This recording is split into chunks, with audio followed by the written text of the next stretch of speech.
নমস্কার সকলকে, শুভ সন্ধ্যা।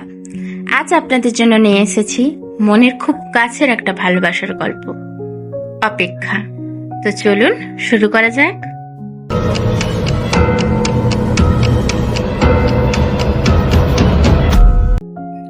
মেঘলা প্রতিদিন বিকেল 5টায় একই জায়গায় এসে বসে।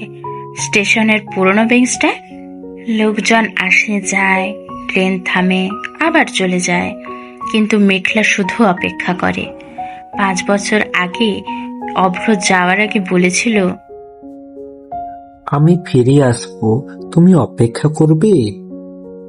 মেঘলা হেসে বলেছিল, সারা জীবন। তারপর অভ্র চাকরির জন্য অন্য শহরে চলে যায়। প্রথমে ফোন, মেসেজ সব ছিল। ধীরে ধীরে যোগাযোগ কমতে লাগলো। একদিন পুরোপুরি বন্ধ।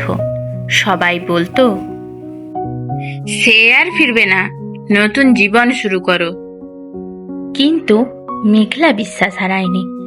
একদিন বিকেল 5টায় হঠাৎ পেছন থেকে পরিচিত কণ্ঠ। এখনো অপেক্ষা করছো আমার জন্য? মেঘলার শরীর কেঁপে উঠল। ধীরে ধীরে পিছনে তাকালো। সামনে অভ্র, চোখে জল, মুখে ক্লান্তি, কিন্তু সেই। মেঘলার কাঁপা গলায় বলল, এত দেরি করলে কেন? অভ্র মাথা নিচু করল। অ্যাক্সিডেন্ট হয়েছিল, অনেক দিন হাসপাতালে ছিলাম, ফোন সব হারিয়ে গিয়েছিল, কিন্তু একটা কথা হারাইনি, সে মেঘলার দিকে তাকালো।